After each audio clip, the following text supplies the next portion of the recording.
everybody, it's Tyler here at the Mall of America signature event. We're checking in. It's 1584V Miku Fan Club coming in out of Massachusetts. This robot's super cool. I watched your last match and able to get a 2-stack auto. It was really awesome to see that, especially early on here in Override so far. Lots of great things we'll be talking about this robot. You're going to get a full overview of this from anywhere from kind of a cool way that they're doing the toggle, so you'll learn more about that, and then some neat things from their intake, some future plans they're looking at doing, some different code they're going through on the robot. Just a lot of great stuff for teams to learn from and digest, especially early on here in Override. So let's learn more about them coming up here on Pits and Parts.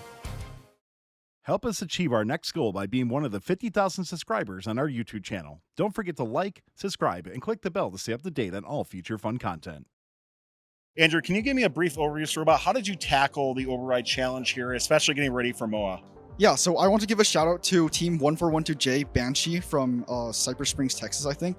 So they actually had we saw they had a similar design where they had like a rotating 2-bar claw, except the difference was that this thing was motorized, right? So it used the rollers that a lot of other teams here are using. And then they had to have a 44-watt drivetrain because of that. So we wanted to have a 55-watt drivetrain because of the toggles, right? We want to be able to push people off the toggles.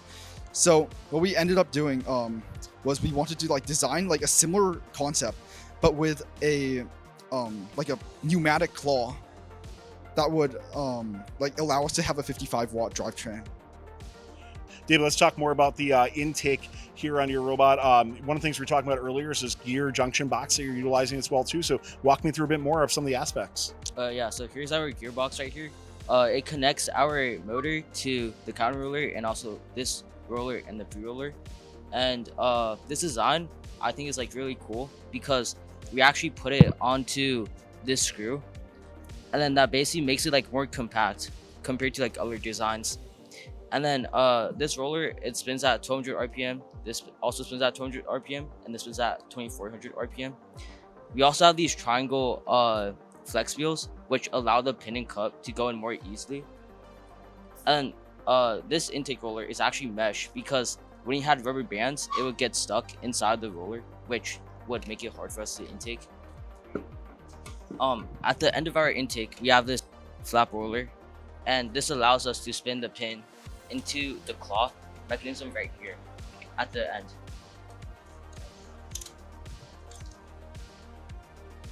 Before we get to our next segment, we'd like to thank the following.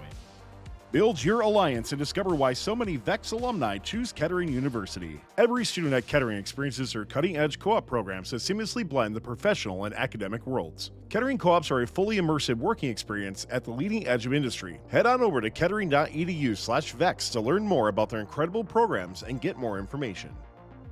And this transfer mech that you're going through, are there any improvements you want to look at doing into future events for that?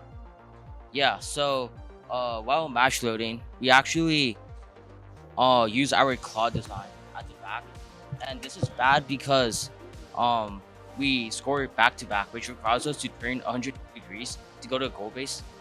So if we have the switch mech at the intake, then that means that we could improve our time, which means that we get a higher skills and auto route.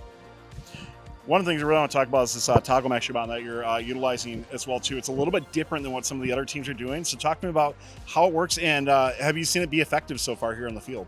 Yeah. So this while most teams toggle mechs, what they do is they go under the toggle, and then when you move the robot backwards, that switches to toggle. But we noticed that in both skills and match, when you're starting quadrant, you want to have the toggle spin the other way. So what we did is that this toggle, it can go above the toggle toggle roller, and then when you pull the bot back, the toggle spins so that you only have to go in once instead of going in twice, which saves us a lot of time, which we can use for stacking pins and cups. Is that something that you think other teams might want to consider on their robot too? Yeah, I think this, as I said again, it saves a lot of time, and it's pretty effective. It's also consistent too. So I think it's a good choice we made. Yeah, absolutely. I know we're talking a little bit about transition here, but Ryan, why don't you dive in and talk about anything else in regards to transition, what your team is either doing now or what you want to do? Yeah. Our claw, since there's no rollers on it, it's quite passive. So we had to do a lot of figuring out how to align the claw to the entire stack. So you can see down here, when the claw is in pickup position, it actually aligns on the stoppers. So these stoppers prevent the claw from going all the way down and aligns to the stack. At the end, there's also a stopper for the stack itself. So when we intake a pin and effectively load the stack, it stops at the end in the position that we want to. And yep, the claw helps stop the pins from tipping too high too. So it creates this like circular outlet here. How difficult of a game piece has the pin been for you to manipulate, maybe versus some other previous years? Compared to pushback, it was a lot harder. Yeah. Because there's like effectively two different radii we have to think about. Since the rim of this is just a standard circular, it was kind of weird making the claw for both like, contours, I guess. Mm-hmm. When you have a stack, or when you just have a pin, because it's a lot smaller. So that we had to go from a metal claw then to a plastic claw and then recut it a few times to get to the right claw design too. So as we move into a couple other aspects, one, we're going to talk about the lift and then dive into some of the different sensors that really make this robot work. So David, talk to me more about that. I know, especially with the lift, we saw this reset sensor down here too. So let's dive more into what that all is. Yeah, so on our bot, we have this like 22 watt cascade lift. And what we've opted for is for us to use the standard Vex pulleys on this low strength axle. And we have the green cartridges in the motors, and it runs at 200 RPM. And we found that the speed suits us quite well, and we don't have to like really gear it up or down too much. And then as you see here, we have the string that goes through these pulleys. And you might notice that these are not the pulleys that come with like when you buy a Vex pulley kit. So basically we've made these ourselves. And what this is, it's like this screw is a screw joint, right? And then we have these fin washers that you can buy from McMaster. They're a 0.25 inch outer diameter, and we have them free spinning. So then when the string goes on it, like it's able to go on the pulley and like pull the metal up very effectively. And we made sure to use a lot of bearings on this when you build your lift to make sure the screw doesn't bend too much. And for the sensors on our lift, so here we have a little bumper switch down here. So what this does is that when our lift comes down, our lift, the way is able to actuate the bumper switch. And that tells the code when the lift is like down, which makes it a lot easier to control. And we have this bumper switch at the right height so that when we pick the claw and cup up, it's like the perfect position. So it's like really simple for the code, right? And then except for this bumper switch, we also have numerous other sensors on our robot. We have 4 distance sensors, one over here, one on each cardinal direction, right? So one in the front, and then I think there's one over on this side. It's hidden somewhere.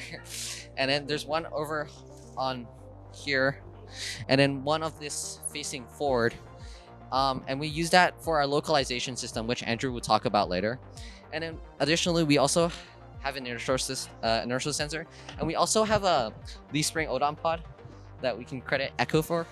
But it's we used instead of using 2-inch wheels, we used a 2.75 inch Omni because that would like track on the ground better, and it's just a piece of polycarb with a 5 long C channel, and it gives us pretty good results. And then we also use the motor encoders for code, which Andrew would talk about.